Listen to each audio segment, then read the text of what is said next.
Maharashtra education सोसायटीच्या FB पेजवरनं आज मी live येत आहे.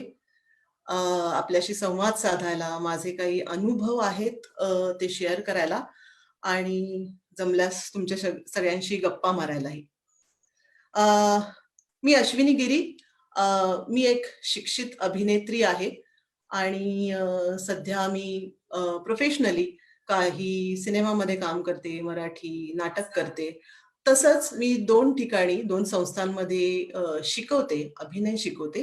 पहिली संस्था आहे ललित कला केंद्र, पुणे विद्यापीठातलं नाटकाचं, नृत्याचं आणि संगीताचा जो विभाग आहे, डिपार्टमेंट आहे, त्यामध्ये आणि दुसरी एक संस्था आहे ती फ्लेम म्हणून प्रायव्हेट युनिव्हर्सिटी आहे. तिथे मी शिकवायला जाते. आणि आता NSD national school of drama मधनं पास आउट झाल्यापासनं एक 20-25 वर्ष या क्षेत्रात मी कार्यरत आहे. सगळ्यात पहिल्यांदा मला असं वाटतं, की MES कॉलेज ऑफ परफॉर्मिंग आर्ट्सचं मी अभिनंदन करते, की गेल्या वर्षी हे कॉलेज सुरू झालेलं आहे आणि या वर्षीची प्रवेश प्रक्रिया आता सुरू होत आहे. सो ज्यांना कुणाला या क्षेत्रात करियर करण्याची इच्छा आहे, रस आहे, त्यांनी नक्की इथे ॲडमिशन घ्यावी असा मी तुम्हाला सल्ला देते. सुरुवात करण्याच्या आधी एक प्रश्नाने मी सुरुवात करते, जो नेहमीच विचारला जातो किंवा नेहमीच कोणाच्याही डोक्यात येतो, की कुठल्याही कलेचं शिक्षण किती गरजेचं आहे किंवा महत्वाचं आहे, आहे का? का नाही? हा प्रश्न जेव्हा वारंवार विचारला जातो, तेव्हा बरंच विचारमंथन होतं. काही जण म्हणतात हो, काही म्हणतात नाही. सो आज या म्हणजे आपल्या ज्या संवादातनं मी माझ्या काही अनुभवातनं याचं उत्तर देण्याचा एक प्रयत्न करते. कोणाला ते पटेल, कोणाला नाही. पण त्यासाठी माझ्या काही पर्सनल अनुभवातनं मी या गोष्टी तुमच्या समोर मांडणार आहे. तर त्याचे एक ढोबळमानानं 3 टप्पे मी करते. सगळ्यात आधी अनौपचारिक शिक्षणाचे 2 टप्पे आहेत, की ज्याच्यामुळे मी नाटक किंवा कला या गोष्टीकडे हळू-हळू पाहायला लागले. त्याच्याकडे हळू-हळू माझी वाटचाल सुरू झाली. मी जेव्हा लहान होते, तेव्हा आमच्या घरामध्ये कलेला अत्यंत पोषक असं वातावरण होतं. म्हणजे माझ्या वडिलांचा असा शिरस्ता असायचा, की व्यावसायिक नाटक बघायला ते आम्हाला घेऊन जायचे. मग ते कुठलंही असो, त्याच्यामध्ये अशी काही विभागणी नव्हती, की व्यावसायिकच किंवा प्रायोगिकच. सगळ्या तऱ्हेची नाटकं आम्ही बघायचो. त्याच्यानंतर हिंदी, इंग्लिश, मराठी सिनेमाला ते आम्हाला घेऊन जायचे. रेडिओवर आमच्याकडे सतत शास्त्रीय संगीत ऐकलं जायचं. मोठमोठ्या व्याख्यात्यांची व्याख्यानं किंवा मुलाखती ऐकल्या जायच्या. त्याच्यानंतर शास्त्रीय संगीत जसं मी म्हटलं तसं ऐकलं जायचं. नभोनाट्य हा प्रकार तेव्हा खूप प्रचलित होता, खूप प्रसिद्ध होता. ती बरीचशी नभोनाट्य आम्ही रोज रात्री ऐकायचो. त्यामुळे तसंच आमच्याकडे बरीचशी पुस्तकं होती. कथा, कादंबऱ्या, नाटकाची पुस्तकं आणि आपसुकच ते समोर दिसायचं आणि ते आम्ही वाचायचो.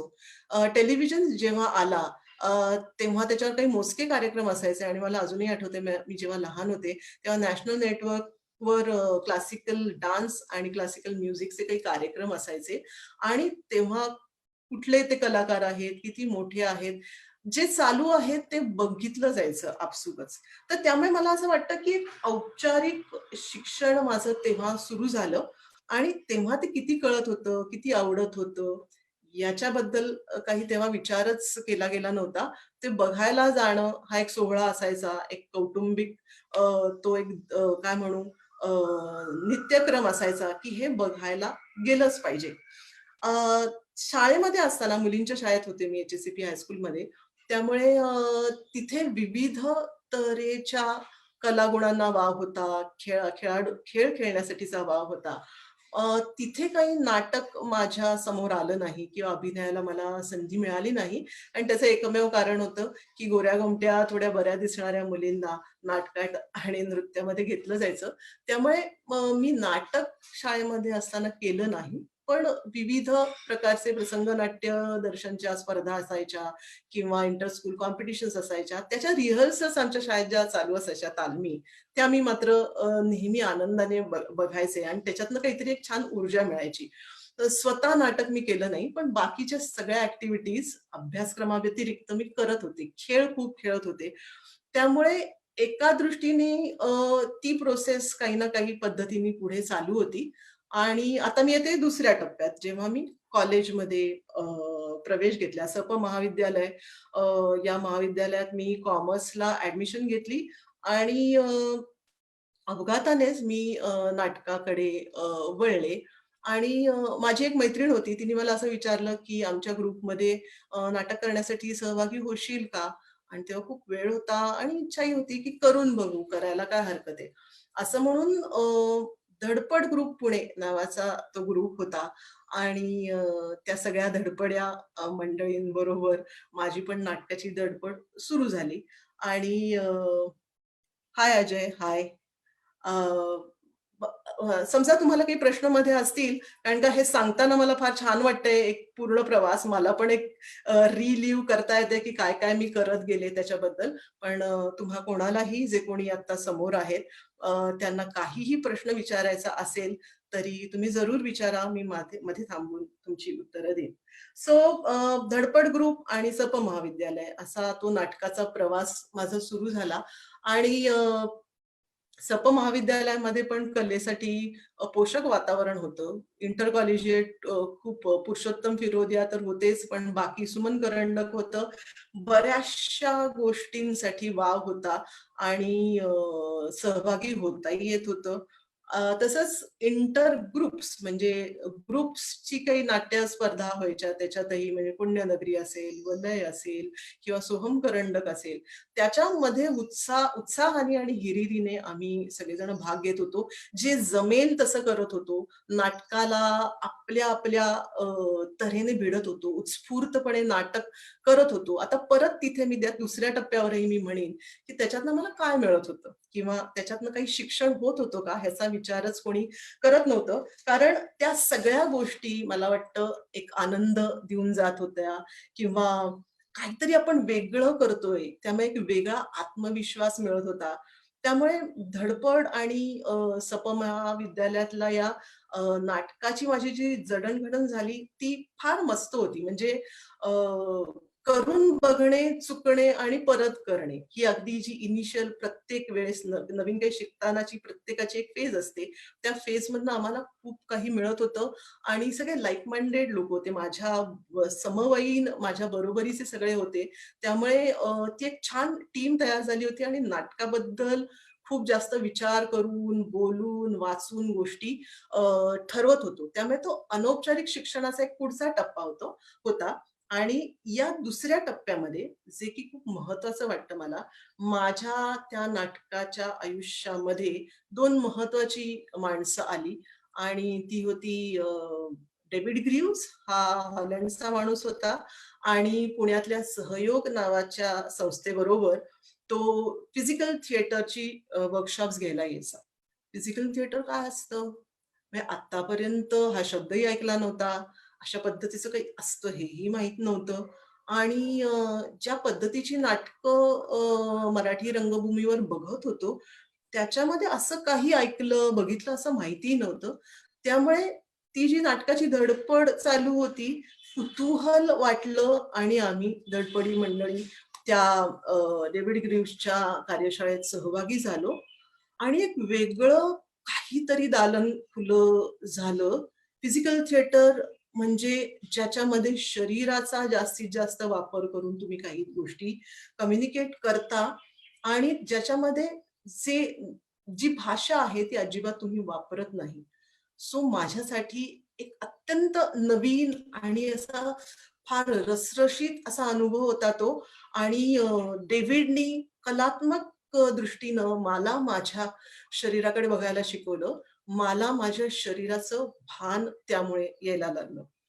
आता त्याच सोबत म्हणजे समांतर लेव्हलला डेव्हिड ग्रीव्हजची वर्कशॉप चालू होती. त्याच वेळेस महाराष्ट्रीय कलोपासक म्हणून एक मोठा ग्रुप जो पुरुषोत्तम आता ऑर्गनाइज करतो, आयोजित करतो. त्या ग्रुपनी, त्या संस्थेनी पंडित सत्यदेव दुबे यांची 3-4 वर्षांची वर्कशॉप्स सलग चालणारी 3-4 वर्ष सलग ही वर्कशॉप्स कार्यशाळा चालल्या. त्या होत्या वाचिक अभिनयासंदर्भात. दुबेजींमुळे म्हणजे दुबेजींचं नाव मला असं वाटतं, की तुम्ही नाटक करत असाल, थिएटर करू इच्छित असाल, तर तुम्हाला माहीत असणं आवश्यक आहे. माहीत नसेल तर तुम्ही जरूर त्यांच्याबद्दल माहिती अवेलेबल आहे, ती वाचा.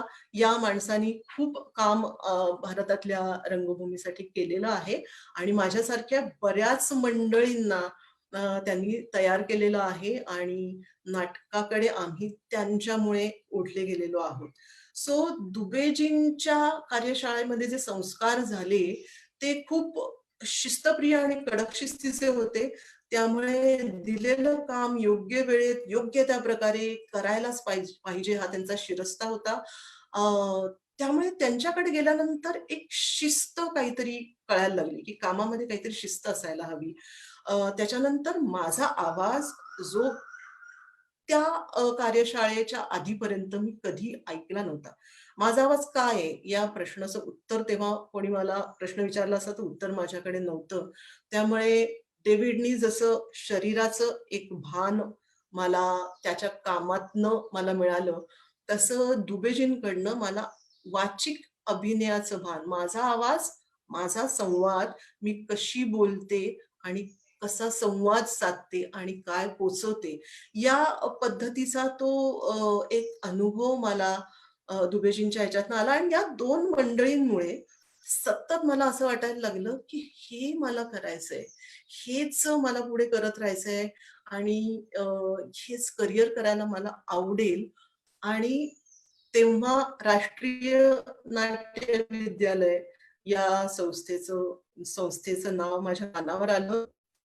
जिथे ग्रॅज्युएशन नंतर 3 वर्षाचा डिप्लोमा करता येतो आणि तिथे स्पेशलायझेशन अ, करता येतं, असं लक्षात आलं. त्यामुळे मला असं वाटायला लागलं, की हे मला करायचंय आणि इथे मला जायला आवडेल. सो पुढची सगळी प्रोसेस मला माहीत नव्हती. ती विचारत दुबेजींशी बोलून, सगळ्यांशी बोलून मला कळलं, की अप्लाय करायला लागतं आणि तिथे खूप कमी लोकांना अ, हे मिळतं, ॲडमिशन मिळते. दुसरा माझा प्रॉब्लेम असा झाला होता, की मी मध्यम वर्गात लहानाची मोठी झाले. त्यामुळे कला वगैरे हे हौस म्हणून करणं माझ्या आई-वडिलांना मान्य होतं. पण व्यवसाय म्हणून सो त्यांना न विचारता मी ते अप्लाय करायचं ठरवलं. पण मला ही पण काळजी वाटत होती, की समजा मी तो करून आले, तर माझ्या उपजीविकेचं काय? मी पुढे काय करणार? मी माझ्या पायावर कशी उभी राहणार? किती दिवस आई-वडिलांवर अवलंबून राहणार? मग मला असं कळलं, की माझे एक मित्र प्रसाद वनारसे तेव्हा तिथे शिकत होते. मी सविस्तर त्यांना पत्र विचारलं आणि असा प्रश्न विचारला, की मी समजा हे शिक्षण घेतलं, तर मला नंतर काय संधी उपलब्ध आहेत? म्हणजे ज्याच्यासाठी हा संवाद आपण आता एम-ई-एस कॉलेजच्या परफॉर्मिंग आर्ट्सच्या पेजवरनं साधत आहोत. जो प्रश्न तुमच्या डोक्यात आहे, की हे शिक्षण घेऊ आम्ही, पण त्याच्यानंतर पुढे काय? म्हणजे कुठल्या संधी, कुठले पर्याय, काय करू आम्ही पुढे जाऊन हे शिक्षण घेऊन? तसंच आणि जे अगदी साहजिक आहे, की आपण एक प्रोफेशनल कोर्स करणार आहोत. ते ठीक आहे. त्याच्यात आनंद मिळेल, त्याच्यात खूप काही शिकायला मिळेल. पण त्याच्यानंतर मी काय करणार आहे? सो माझ्या मित्रांनी प्रसादनी सविस्तर उत्तर पाठवलं. 20-25 वर्षांपूर्वी अर्थातच आत्ता जेवढ्या संधी उपलब्ध आहेत या क्षेत्रात, त्याच्यापेक्षा खूपच कमी होत्या. पण नव्हत्या असं नाही, होत्याही. आणि मी ॲप्लिकेशन केलं. सुदैवाने मला ऑडिशनला बोलवण्यात आलं. 2 ऑडिशनच्या टप्प्यांमध्ये मी दोन्ही टप्पे पार करून नॅशनल स्कूल ऑफ ड्रामाला अ, ॲडमिशन घेतली आणि आता हा तिसरा टप्पा म्हणजे अनौपचारिक शिक्षणाचे 2 टप्पे मी तुम्हाला सांगितले. लहानपणी मला मिळालं घरातनं शिक्षण आणि महाविद्यालयात अ, नाटक करून आणि माझ्या ग्रुपबरोबर नाटक करून मला मिळालेलं शिक्षण किंवा भान किंवा दृष्टिकोन, तो तिसऱ्या टप्प्यात येऊन पूर्णत्वास गेला. कारण ते होतं औपचारिक शिक्षण. अ, जशा पद्धतीचं शिक्षण आपल्याला एम-एस च्या परफॉर्मिंग आर्ट्सच्या कॉलेजमधनं मिळणार आहे. प्रोफेशनल ट्रेनिंग आहे हे. सगळ्या पद्धतीचं शास्त्रोक्त शिक्षण आपल्याला दिलं जाणार आहे. तंत्र शिकवलं जाणार आहे. त्यामुळे इथे ॲडमिशन घेण्याचा परत-परत मी सल्ला तुम्हाला देईन. तर तिसऱ्या टप्प्यात नॅशनल स्कूल ऑफ ड्रामाला मी पोहोचले. औपचारिक शिक्षण एक सुरू झालं माझं आणि त्या शिक्षणाने मला काय दिलं? तर जे अनौपचारिक शिक्षण मी घेत होते, त्याला एक आकार दिला, दिशा दिली आणि माझ्याकडे एक कलाकार म्हणून बघण्याची एक दृष्टी मला या औपचारिक शिक्षणाने दिलेली आहे. NSDमध्ये कशा पद्धतीचं शिक्षण मिळत होतं, आताही मिळत आहे. त्याची 2 विभागणी करते मी 2 पद्धतीची. एक प्रात्यक्षिक वर्ग आणि दुसरं सैद्धांतिक. प्रॅक्टिकल क्लासेस आणि थिअरी क्लासेस. सो प्रात्यक्षिकांमध्ये अ, माझं असं म्हणणं आहे, की नेहमी आपण म्हणत असतो, की ॲक्टिंगची 3 टूल्स आहेत. Body language, voice end speech. तर त्या प्रात्यक्षिक वर्गांमध्ये अशा पद्धतीचे संस्कार आमच्यावर झाले, की तुमची जी टूल्स आहेत, त्याला धार यायला लागली. ते कशी वापरायची हे कळायला लागलं. त्याच्यानंतर सततचा हा अभ्यास केल्यामुळे कारण हे जे तास होते प्रात्यक्षिक ते रोज 3 वर्ष असायचेच असायचे. कारण हा सेल्फ स्टडी जसं आपण म्हणतो, की माझ्या पद्धतीने घेतलेला शोध सतत करत राहण्याने हा प्रात्यक्षिक वर्गांमधनंच तुम्हाला मिळू शकतो. सततच्या कंटिन्युअस एफर्ट्सनीच काहीतरी साध्य होतं. सो प्रात्यक्षिक वर्गांमध्ये मला असं लक्षात आलं, की अ, बऱ्याचशा पॉसिबिलिटीज आहेत. माझ्या क्षमतांचा अंदाज यायला लागला मला, जो की दुबेजी आणि आधीच्या अनौपचारिक शिक्षणामध्ये होता, पण त्याच्यामध्ये उत्स्फूर्तता जास्त होती. त्याच्यामध्ये बघण्याचा दृष्टिकोन हा आनंद मिळवण्यासाठी होता. पण त्याचं एक तंत्र असतं. त्या तंत्राचा वापर करूनही तोच आनंद व्यवस्थित पद्धतीने प्लॅन्ड वेनी देता येतो. हे या औपचारिक शिक्षणातनं मला कळायला लागलं आणि जास्तीत जास्त माझ्या पॉसिबिलिटीज, माझ्यातल्या क्षमता मी एक्सप्लोर करायला लागले. मला ढकलायला लागले. ज्या गोष्टींची भीती वाटत होती, तिथे मी अ, बेफिकिरीने काम करायला लागले आणि एक काय म्हणू आपले मेंटल ब्लॉक्स असतात, एक इनिबिशन्स असतात, काहीतरी असं खूप न्यूनगंड असतात, ते सगळे तिथे ब्रेक व्हायला लागले. कारण औपचारिक शिक्षणात प्रात्यक्षिक वर्गांमध्ये रोज काही ना काहीतरी तुम्हाला करावंच लागतं. उरलेले म्हणजे माझे 20 वर्गमित्र होते. ते तुम्हाला सतत बघत असतात, तुम्हाला काहीतरी सांगत असतात, शेअर करत असतात. कधी चांगलं असतं, कधी वाईट असतं. सो माझ्या क्षमतांकडे अ, बघण्याचा मला दृष्टिकोन, एक ठोस दृष्टिकोन मला मिळायला लागला आणि हे सगळं माझ्याकडे एवढं आहे, याच्याबरोबरच काही लिमिटेशन्स की काही त्रुटी आहेत, काही राहून जातंय, हेही लक्षात यायला लागलं. आणि त्या ज्या त्रुटी आहेत, त्या कशा दूर करायच्या? त्याच्यासाठी काय अभ्यास आहे? हे पण या वर्गांमध्ये शिकवलं जायचं. त्यामुळे एक रियाज करण्याचा, सतत स्वतःवर काम करण्याचा एक पद्धत, एक मार्ग आम्हाला मिळाला. आता औपचारिक शिक्षणामध्ये हे सगळं कळतं. ते कसं? तर योग्य गुरूंच्या मार्गदर्शनामुळेच. त्याच्याशिवाय हे शक्यच होणार नाही. त्यामुळे योग्य गुरु मिळणं आणि त्यांच्याकडनं ते मार्गदर्शन, ते जे दिशा दाखवतायत त्या त्या दिशेने काम करणं, हे मला फार महत्वाचं वाटतं. दुसरं असं की हे शिक्षण घेत असताना मी तर करत असतेच.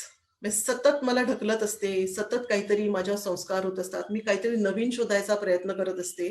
पण त्याचबरोबर म्हणजे मी एक करते, मला बाकी लोकं ऑब्झर्व्ह करतात. माझ्या केलेल्या सादरीकरणाचं एनालिसिस होतं, विश्लेषण होतं. याचबरोबर माझे उरलेले वर्गमित्र तोच व्यायाम, तोच एक्सरसाइज, तो सीन किंवा तो सोलो जो सगळ्यांसाठी सेम दिलेला आहे, तो ते करत असतात. सो अशा 19 विविध पद्धती मला बघायला मिळतात. सो जो दृष्टिकोन माझा असतो एखाद्या भूमिकेला अ, डील करण्यासाठीचा, त्याचे विविध पैलू, वेगवेगळ्या पद्धती मला समजायला लागतात. आता सुद्धा मी शिकवताना माझ्या विद्यार्थ्यांना नेहमी म्हणते, करणं महत्वाचं आहेच आहे. कारण परफॉर्मिंग आर्ट्समध्ये सतत प्रात्यक्षिक करत राहणं, आपल्यावर काम करणं हे तर गरजेचं आहेच. पण त्याचबरोबर दुसऱ्यांना बघणं जास्त गरजेचं आहे. कारण त्यामुळे मी जास्त शिकते. सो या सगळ्या प्रात्यक्षिकांमध्ये अ, मला जास्तीत जास्त शिकायला कुठे मिळालं असेल तर गुरूंचं मार्गदर्शन आहेच आहे. पण त्याच्याबरोबर या सगळ्या माझ्या वर्गमित्रांना बघता आलं, त्यांची अभिनय शैली, त्यांची करण्याची पद्धत, विचार करण्याची पद्धत ही प्रत्येकाची वेगवेगळी होती.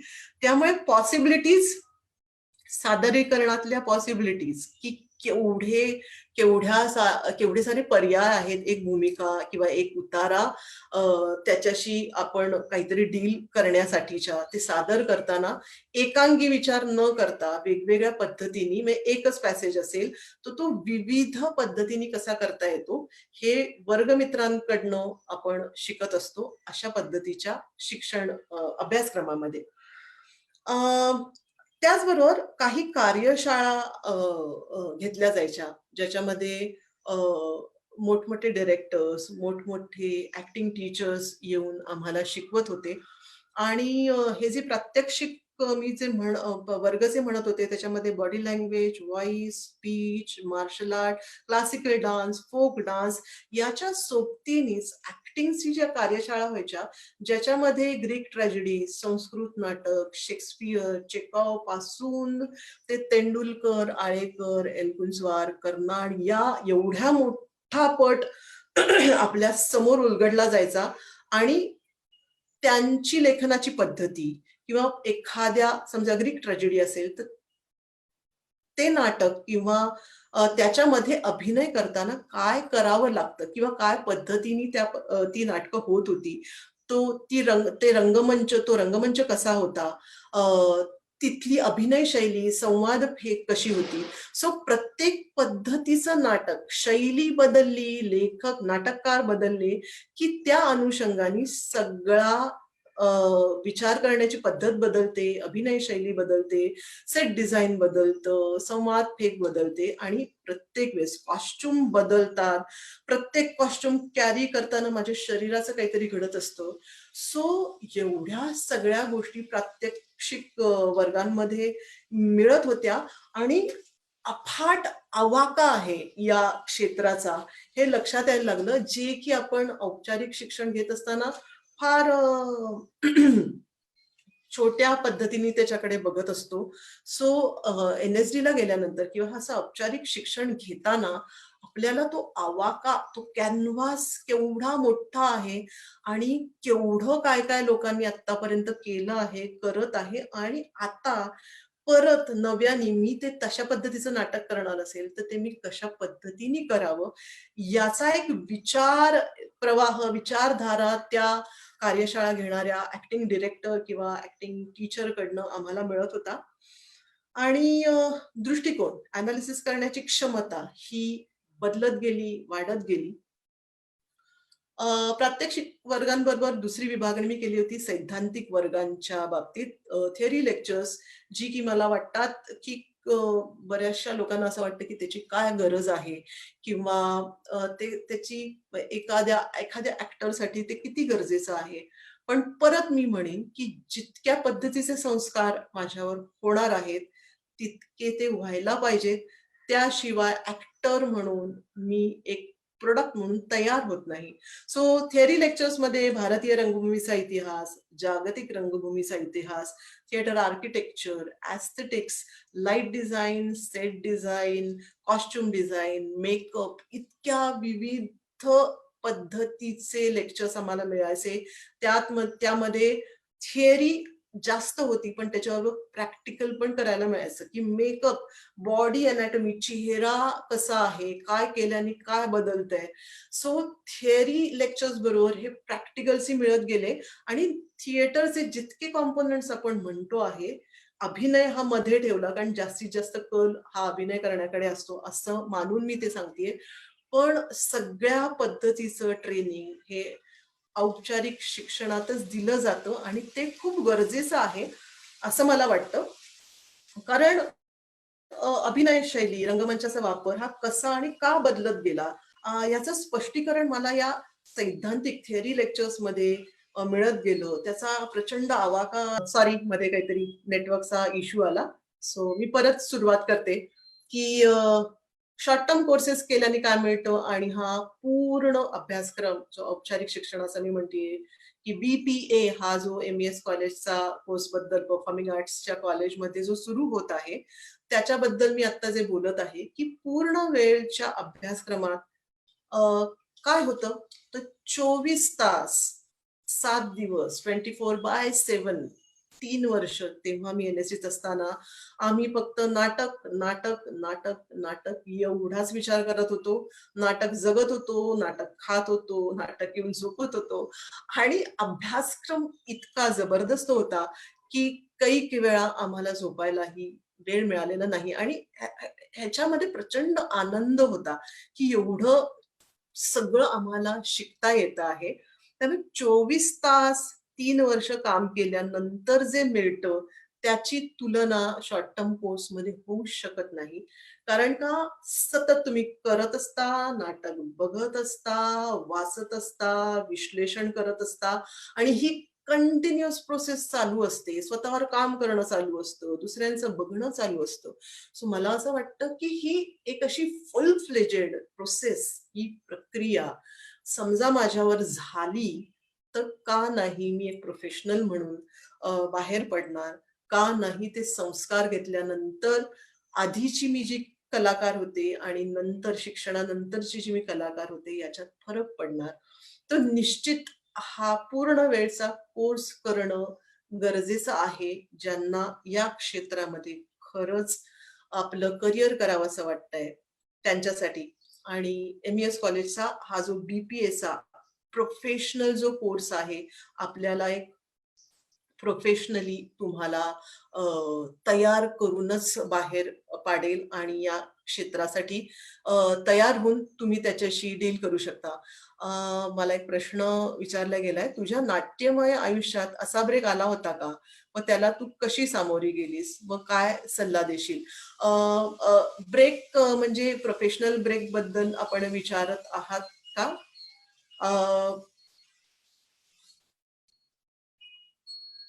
अ, प्रोफेशनल ब्रेक जेव्हा मी एन-एस-डीतनं पास आउट होऊन आले, तेव्हा मी हे ठरवलं होतं, की मला नाटकच करायचं आहे. अ, बऱ्याच जणांना मी भेटले, ओळखी काढून. व्यावसायिक नाटक मला करायचं होतं, कारण त्याच्याबद्दल प्रचंड आकर्षण होतं, की दौरे करायला मिळतात. 100, 50, 150, 500 शोज एका नाटकाचे होतात. पण दुर्दैवाने मला माहीत नाही किंवा कशा पद्धतीने मला समोरच्या माणसानी घेतलं. मला तसा ब्रेक ॲज सच नाही मिळाला व्यावसायिक नाटकामध्ये. पण अतुल पेठे जे की पुण्याचे एक खूप प्रसिद्ध रंगकर्मी आहेत. खूप चांगल्या पद्धतीचं थिएटर ते करतात. खूप पोटतिडकीनी थिएटर करतात. त्यांच्याबरोबर मी पहिलं नाटक केलं. अ, उजळल्या दिशा सदानंद मोरे यांचं ते नाटक होतं आणि त्याचे जवळ-जवळ 57 प्रयोग आम्ही केले. सो जी माझी भूक होती, की मला व्यावसायिक नाटक करायचंच आहे. ती भूक मला माझी पूर्ण झाली अतुल बरोबर काम करून आणि ते एन-एस-डीतनं बाहेर पडल्यानंतरचं माझं पहिलं नाटक आहे. त्याच्यानंतर तसे तशी बरीचशी नाटकं केली जी 2 अंकी होती, दीर्घांक होते. अ, त्याच्याबद्दल मी येते नंतर. पण ब्रेक ॲज सच जसं सिनेमामध्ये ब्रेक मिळतो, तसा ब्रेक असा मी नाही म्हणणार. कारण का व्यावसायिक नाटका मे बी तेव्हा असंही असेल जसा आत्ता प्रश्न पडतोय ना, की नाटकासाठी काय शिक्षण घ्यायचं, अभिनयासाठी काय शिक्षण घ्यायचं, असा मतप्रवाह तेव्हा होता. त्यामुळे शिक्षण घेऊन येणाऱ्यांकडे बघण्याचा थोडासा अ, थोडीशी दृष्टी वेगळी असावी. पण मी सगळ्यांना जाऊन भेटले होते आणि सगळ्यांना मी असं म्हटलं होतं, की मला व्यावसायिक नाटकात जरूर काम करायचं आहे आणि काही असेल तर मला नक्की सांगा. or even in this space, what do you think of post-COVID-19 scenario? I really don't know about this. कारण का आत्ता जे काही चालू आहे, ते आपल्या हातात नाहीये. ते कधी संपणार आहे याचा अंदाज कोणालाही आत्ता येत नाहीये.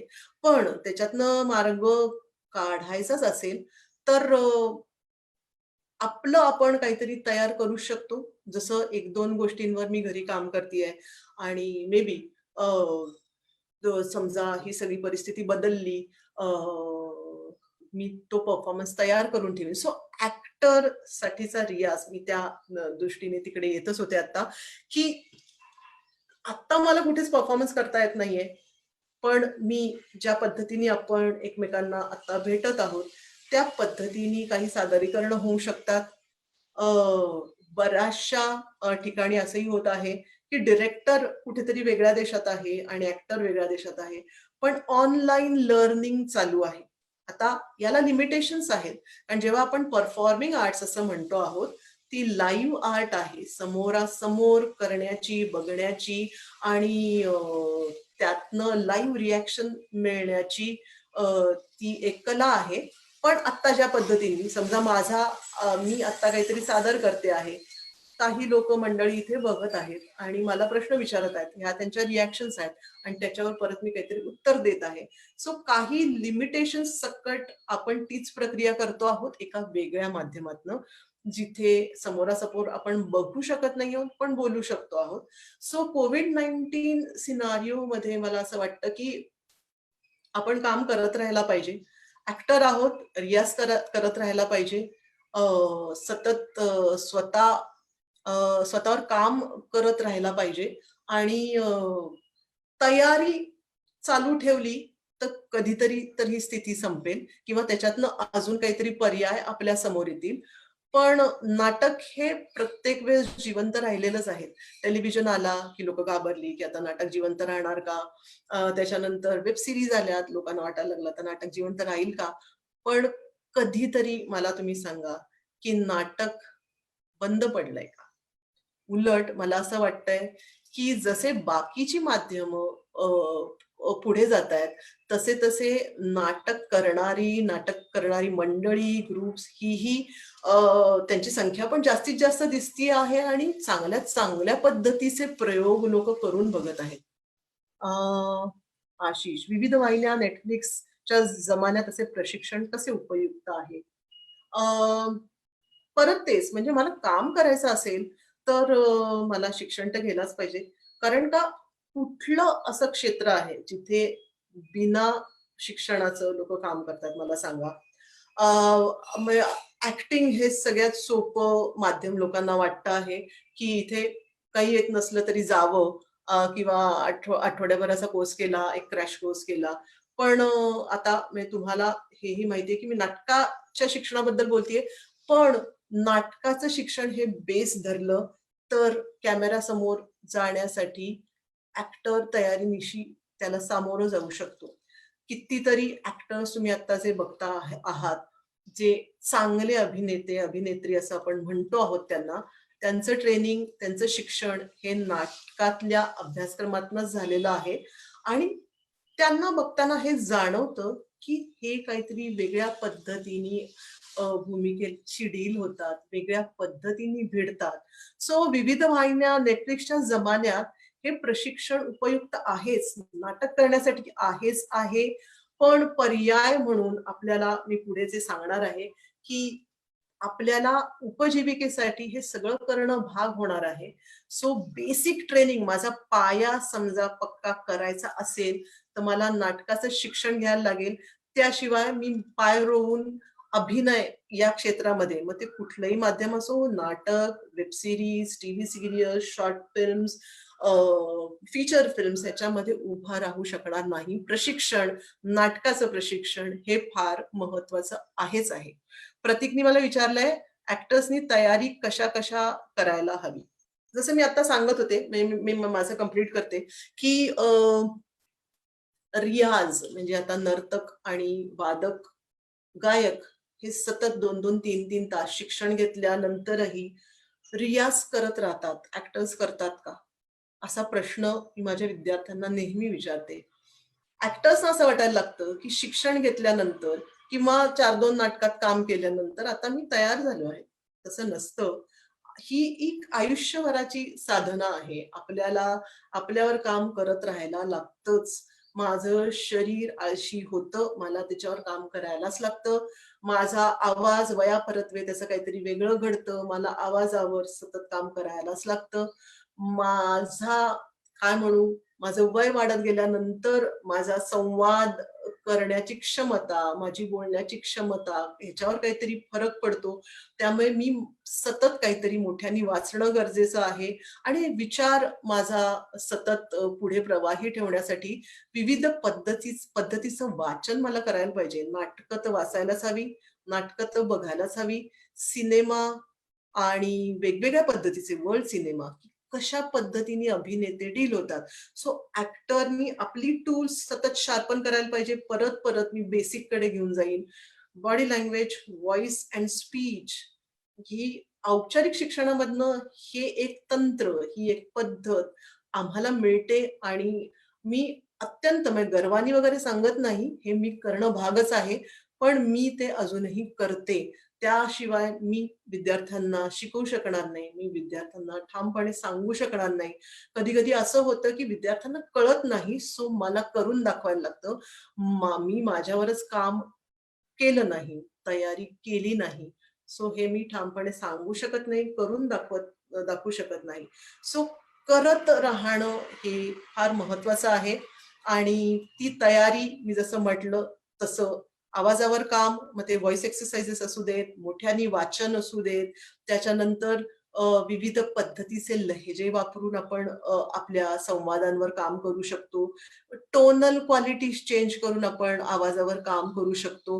सो त्याच्यामध्ये अगणित एक्सरसाइजेस आहेत, जे तुम्ही जितके करू म्हणाल तितके आहेत आणि ते कमी पडतील. सो मगाशी मी होते माझ्या औपचारिक शिक्षणाचा प्रवासावर आणि तो माझा संपला 3 वर्षानंतर आणि मग पुढचा प्रश्न लोकांचा यायला लागला, ज्याचं उत्तर काही प्रमाणात मी मगाशी दिलेलं आहे, की "मग तू परिपूर्ण अभिनेत्री झालीस का?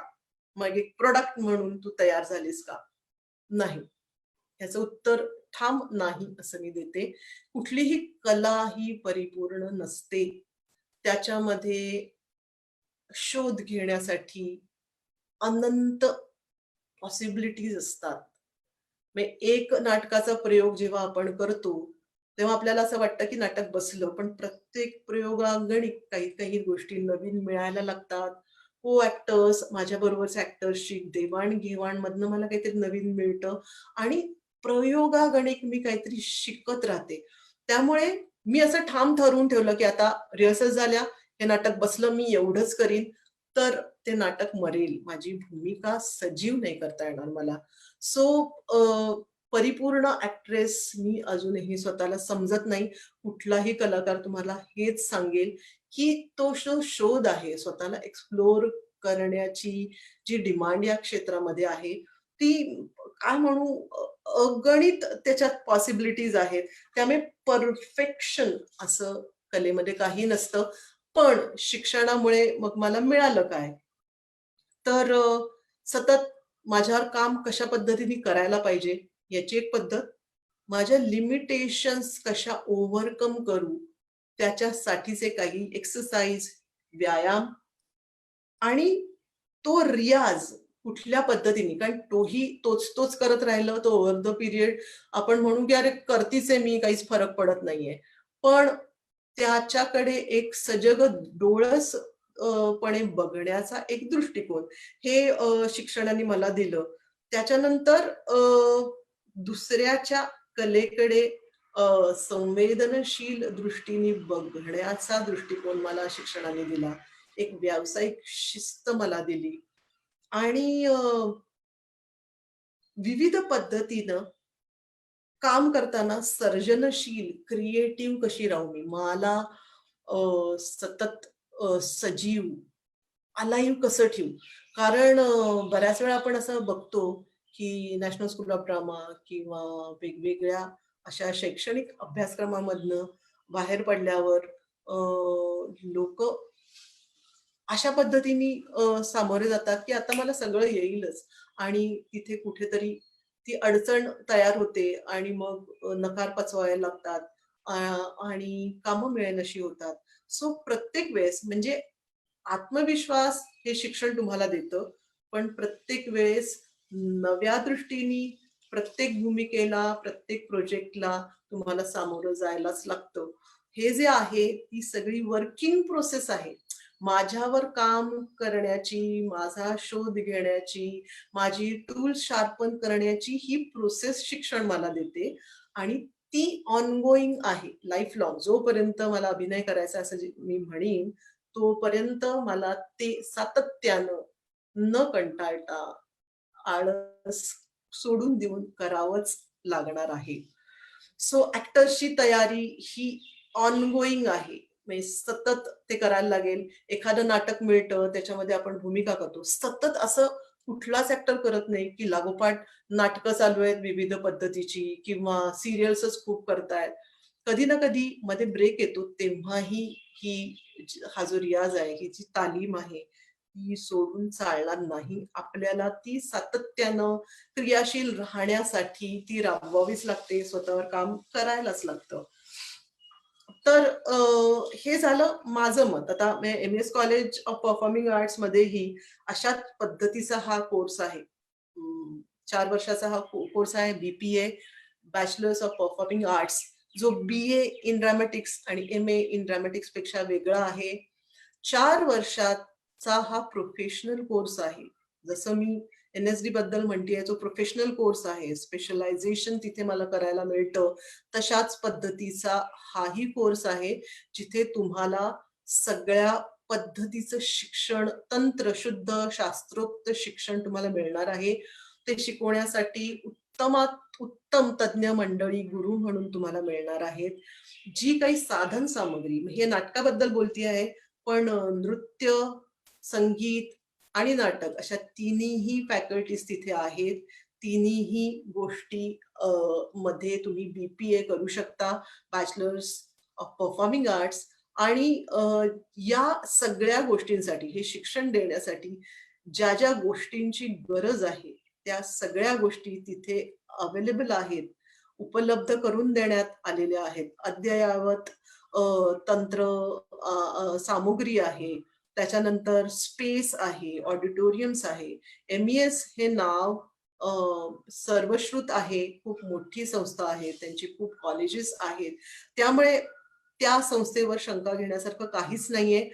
त्यांच्यातर्फे हा कोर्स आपल्याला मिळतो आहे. त्यामुळे अगदी काहीही शंका मनात न आणता ज्यांना या क्षेत्रामध्ये यायचं आहे, संगीतामध्ये असेल, नाटकामध्ये असेल किंवा नृत्यामध्ये असेल, त्यांनी एम-ई-एस कॉलेज ऑफ परफॉर्मिंग आर्ट्सला ऍडमिशन घ्यावी, असं मी परत परत अधोरेखित करत आहे. आता शेवटच्या टप्प्यात ज्यासाठी ही संवादमाला चालू आहे, वेगवेगळी मंडळी येत आहेत, एम-ई-एस कडनं काही मंडळी बोलत आहेत किंवा त्या क्षेत्रातले मान्यवर येऊन इथे बोलत आहेत.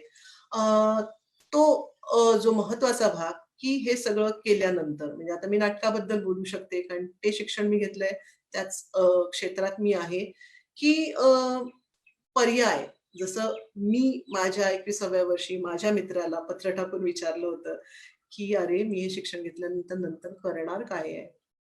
सो तसाच प्रश्न तुमच्या मनात आहे आणि त्याचं उत्तर, त्याचे काही पर्याय तुमच्या समोर मी मांडत आहे. आणि अभिनय अर्थातच जास्तीत जास्त लोकांना अभिनय करावासा वाटतो, त्याच्यामध्ये त्यांना रस असतो, त्याच्यात आनंद मिळतो. सो अभिनय हे क्षेत्र तुम्ही रंगमंचावर अभिनय करू शकता, नाटकामध्ये.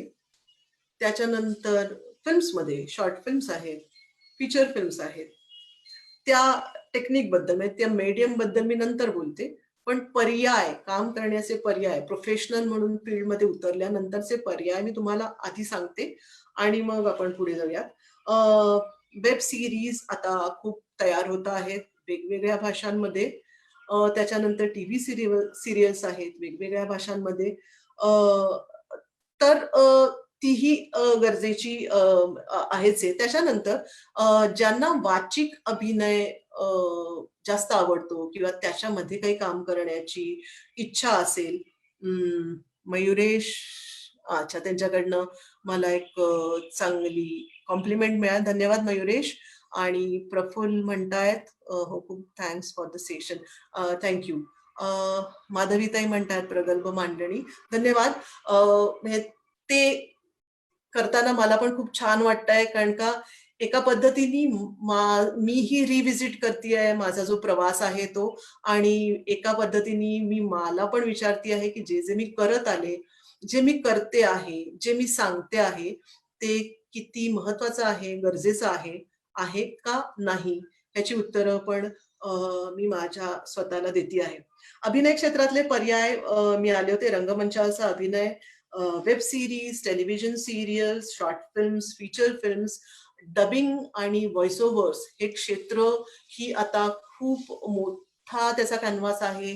खूप जणांना त्याच्यात करिअर करण्याची संधी आहे. वेगवेगळ्या फिल्म्स डब होतात, Hindi, Marathi, south Indian films त्याही डब होतात. त्यामुळे डबिंग आर्टिस्टना खूप जास्त वाव आहे.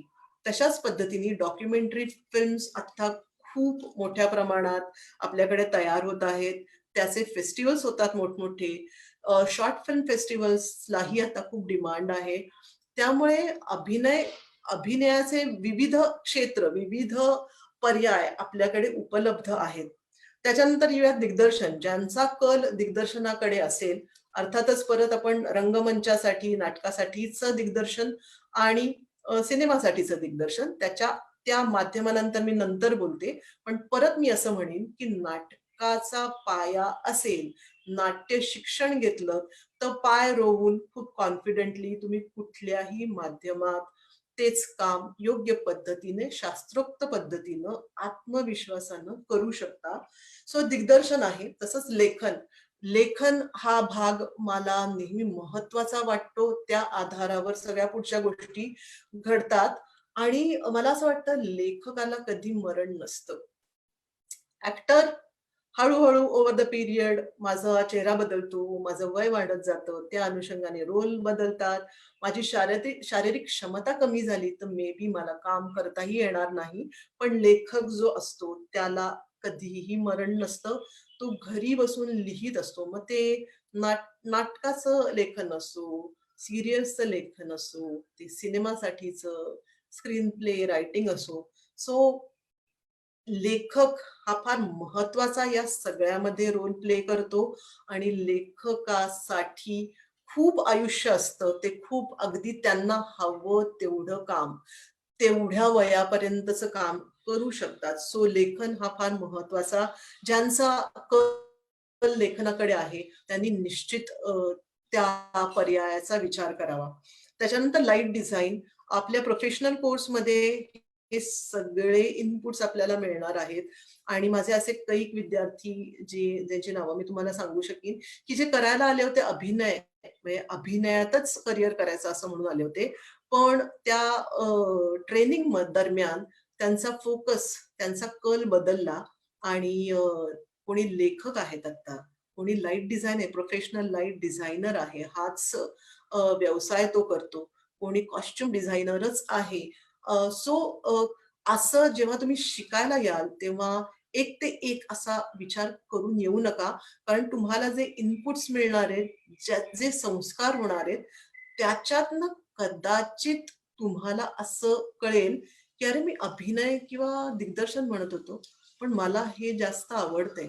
सो ते इनपुट्स योग्य पद्धतीने तुमच्यापर्यंत पोचल्यावर, आणि ते संस्कार तुम्ही सगळे काय म्हणू, अगदी मोकळ्या हाताने, मोकळे होऊन घेतलेत, तर तुम्हाला पॉसिबिलिटीज, पर्याय खूप उपलब्ध आहेत.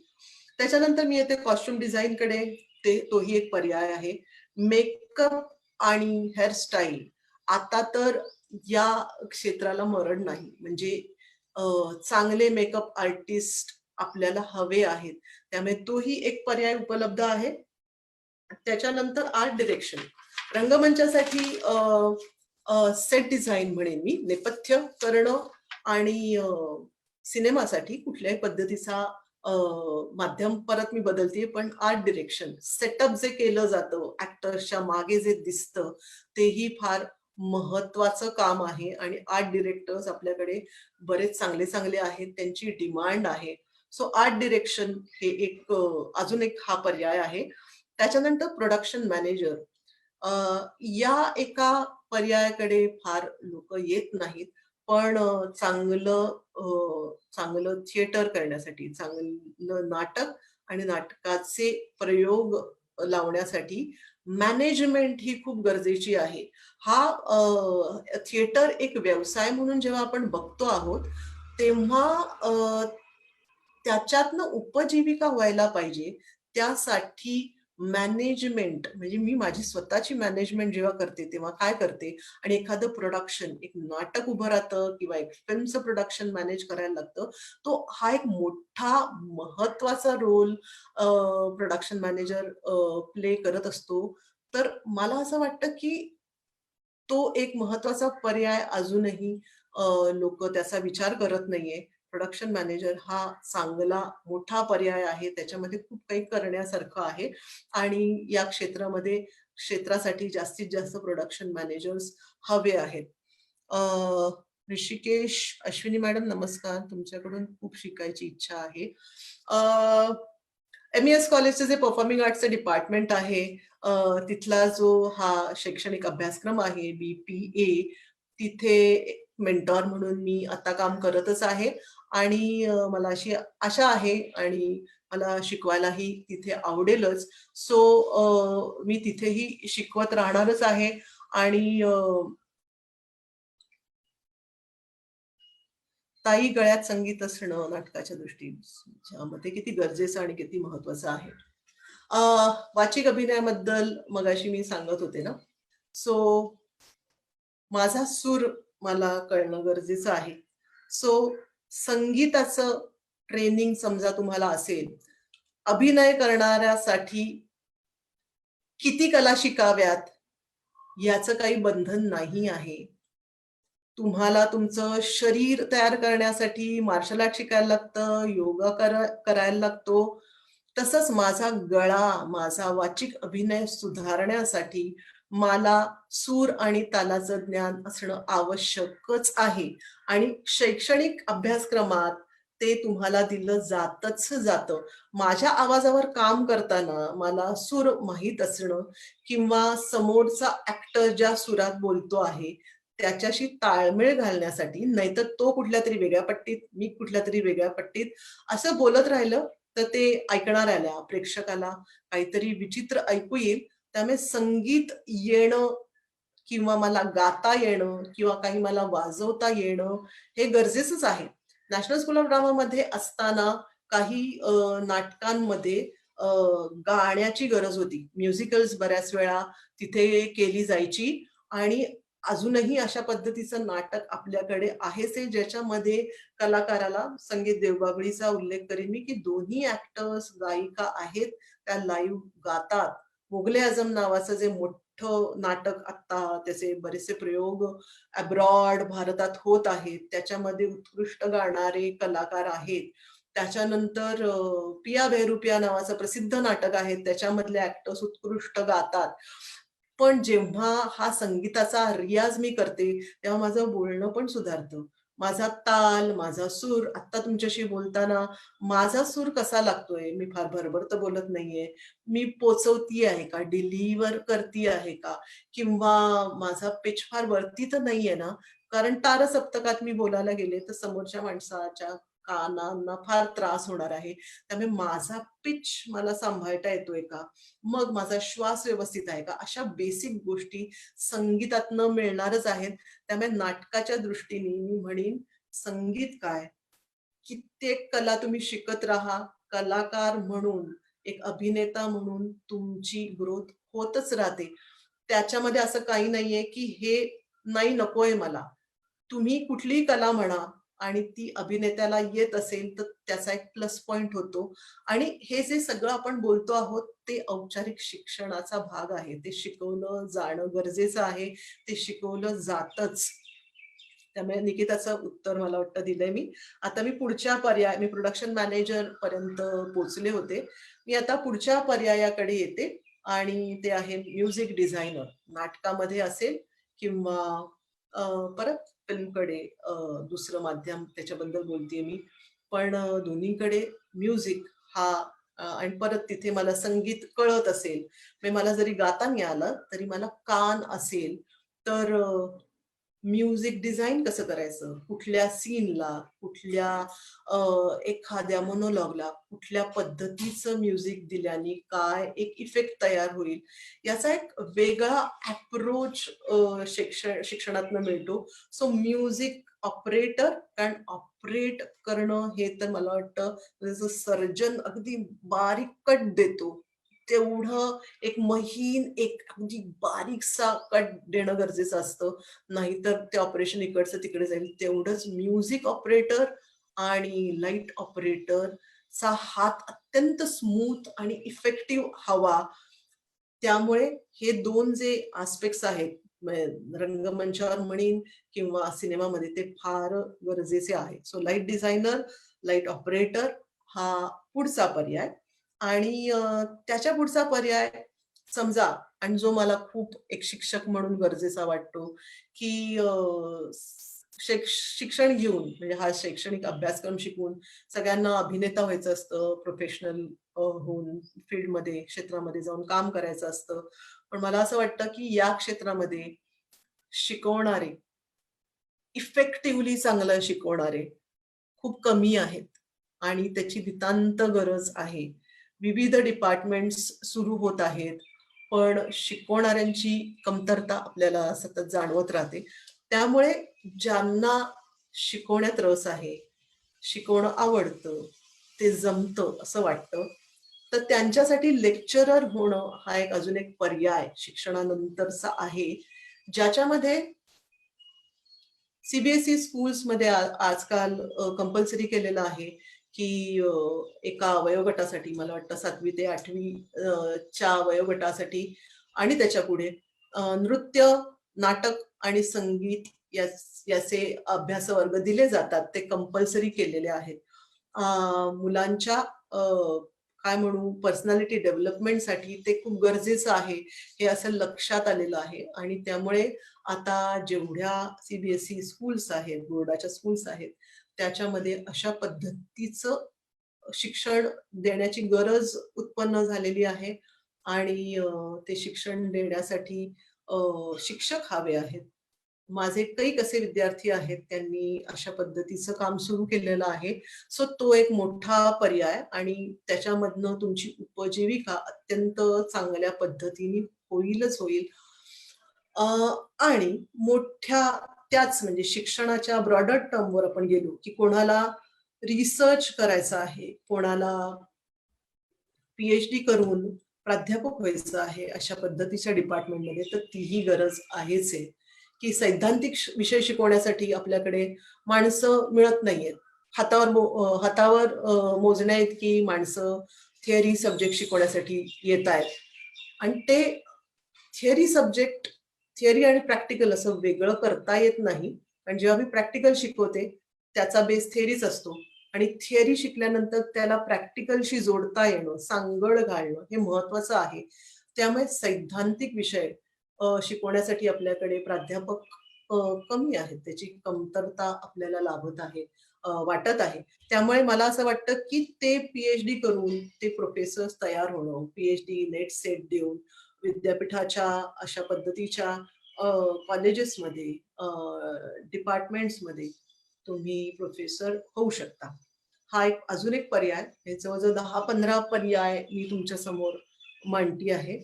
आणि आता शेवटचा पर्याय जो माझ्याकडे आहे, जो तसा नवीन आहे, तसा फार कोणी आजमावत नाहीये, पण तो फार महत्वाचा मला असं वाटतो, की applied theatre. Theatre as a therapy. कम्युनिटीमध्ये, कुठल्या स्पेसिफिक कम्युनिटीमध्ये काम करण्यासाठी, इश्यू बेस्ड काम करण्यासाठी थिएटरची काही टूल्स वापरली जातात, अप्लाय केली जातात. काही खूप काय म्हणू, मोठ्या-मोठ्या आजारांमध्ये थिएटर ॲज अ थेरपीचा वापर केला जातो. काही एन-जी-ओजसाठी अप्लाइड थिएटरचा वापर केला जातो. कॉर्पोरेट वर्ल्डमध्ये आजकाल ज्या पद्धतीचं काम ते करतात, त्यांच्यासाठी एक स्ट्रेस बस्टर हवा असतो. त्यांच्यासाठी अप्लाइड थिएटरची काही वर्कशॉप्स आजकाल त्याचा ट्रेंड खूप वाढलेला आहे, की अशा पद्धतीच्या वर्कशॉपची, कार्यशाळांची खूप जास्त गरज उत्पन्न झालेली आहे. कारण ज्या पद्धतीचं हेक्टिक आणि काय म्हणू खूप तांत्रिक काम ही मंडळी करत राहतात. ज्याचा स्ट्रेस येतो, ज्याच्यामध्ये वेळेचं गणित नसतं. रात्री अपरात्री कॉल केले जातात कारण ते परदेशाशी जोडले गेलेलं असतं ते काम त्यांचं. त्यामुळे त्यांच्यासाठी थिएटर हे टूल म्हणून त्यांच्यासाठी काही कार्यशाळा देऊन त्यांचा तो स्ट्रेस, त्यांच्या कामातली उपयुक्तता कशी वाढवता येईल अ, हे बघितलं जातं. त्यामुळे अप्लाइड थिएटर हा सुद्धा एक पर्याय आपल्याकडे थिएटर ॲज अ थेरपी हा पर्याय आपल्याकडे उपलब्ध आहे. सो मला असं वाटतं की एवढे सारे अ, पर्याय उपलब्ध आहेत. ज्यांना असं वाटतं की नाही मला आयुष्यात हेच करायचंय, त्यांनी एम-ए-एस कॉलेजच्या या परफॉर्मिंग आर्ट्सच्या डिपार्टमेंटमध्ये, कॉलेजमध्ये जरूर ॲडमिशन घ्या. तुम्हाला हव्या असलेल्या आणि तुम्हाला प्रोफेशनल बनवण्यासाठीच्या सगळ्या गोष्टी इथे उपलब्ध करून दिल्या गेलेल्या आहेत. माझं फक्त एक परत असं म्हणणं आहे, म्हणजे माझं सांगणं आता संपलेलं आहे. तुमच्याकडनं काही प्रश्न येत असतील तर निश्चित मी त्याची उत्तरं देते. पण माझी एक कळकळीची विनंती आहे, की शिक्षण घ्यायला जेव्हा याल, तेव्हा स्वतःला एक प्रश्न अगदी शांतपणे विचारा, की मला का खरंच या क्षेत्रात जायचंय? मी नाटकाबद्दल आणि अभिनयाबद्दल आत्ता बोलती आहे, की का मला या क्षेत्रामध्ये करियर करावंसं वाटतंय? तुमचं उत्तर पैसा आणि ग्लॅमर असं येत असेल, तर तुम्हाला त्याचा पुनर्विचार करायला पाहिजे. पण नाटक करण्यातनं मला काहीतरी एक वेगळी उर्मी मिळते, ऊर्जा मिळते. मला काहीतरी नवीन शोधण्याचा आनंद मिळतो, असं वाटत असेल, तर तो बेस चांगला आहे शिक्षण घेण्यासाठीचा. पण फक्त ग्लॅमर आणि पैसा तुम्ही बघून येणार असाल, तर शिक्षणाकडे बघण्याचा दृष्टिकोन तुमचा तेवढ्याच तेवढा राहील आणि जे काही दिलं जाईल, ते योग्य पद्धतीने घेतलं जाणार नाही. त्यामुळे अभिनय मला का करायचा आहे? मला हे अगदीच मान्य, की प्रॅक्टिकली आपण विचार करणार आहोत, की मला पुढे जाऊन पैसे पण कमवायचे आहेत, माझं घर चालवायचंय. मला ते अगदीच मान्य आहे. ते पर्याय आपण बोलून ठेवू.